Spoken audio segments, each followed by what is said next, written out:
Audio Jungle. Assalamualaikum warahmatullahi wabarakatuh. Perkenalkan, nama saya Ikhwan Zainuddin, calon guru penggerak angkatan 8 Kabupaten Pandeglang. Dalam kesempatan ini saya akan menyajikan sebuah materi dari modul 1.1, yaitu koneksi antar materi, yang akan saya sampaikan melalui video berikut. Selamat menyaksikan.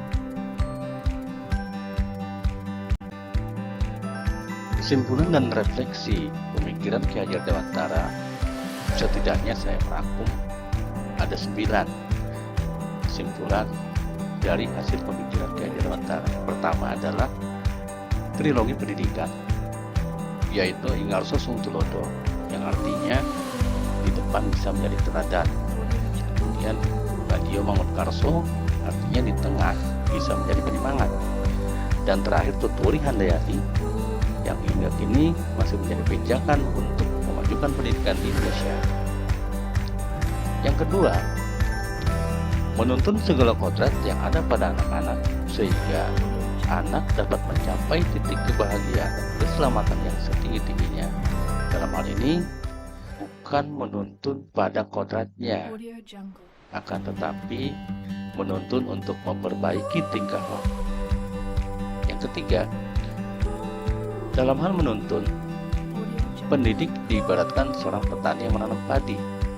Dalam menanam padi, untuk menjadi beras yang unggul, petani akan memiliki berbagai cara dan dengan sabar akan mengurus dan memeliharanya.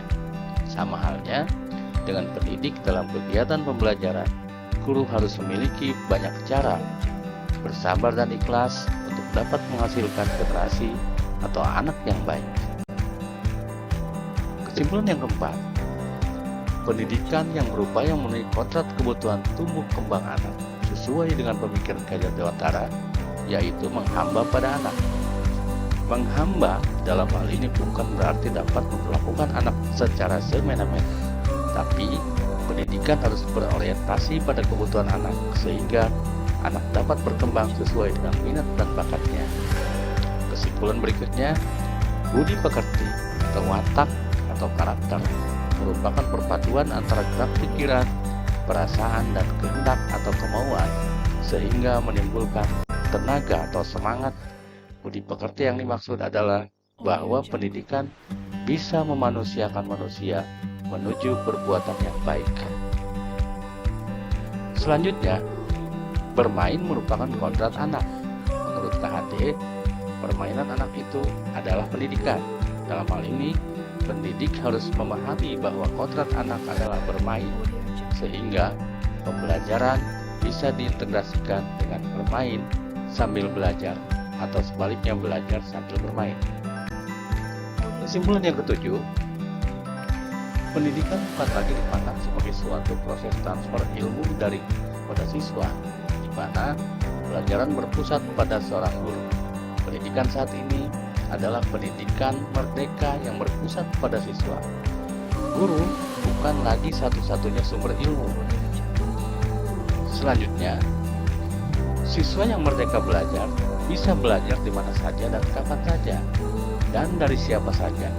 Peran guru adalah menuntun kebebasan anak tersebut untuk mencapai kebahagiaan lahir batin dan keselamatan anak sesuai dengan kodratnya masing-masing.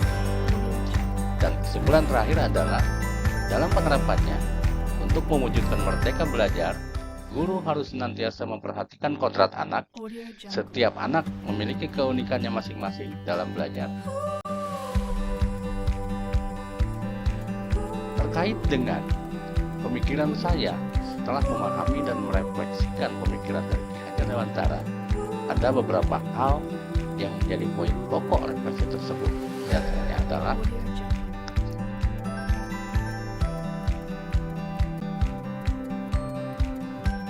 perubahan mindset dalam diri saya.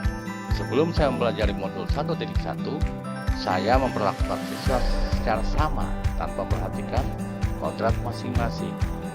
Dalam melaksanakan pembelajaran, siswa diatur sedemikian rupa untuk mencapai tuntutan kurikulum.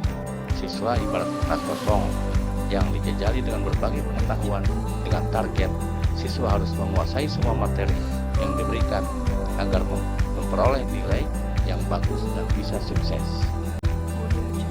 Setelah mempelajari modul titik 1, yaitu pemikiran Ki Hajar Dewantara, saya bisa mengetahui bahwa ternyata siswa mempunyai kebutuhan belajar masing-masing sesuai dengan minat dan bakatnya, sehingga kita sebagai guru harus memperhatikan hal tersebut, kemudian mulai merancang pembelajaran yang sesuai dengan kebutuhan anak. Siswa bukan lagi kertas kosong, namun kertas buram yang sudah terisi, yaitu kodratnya masing-masing.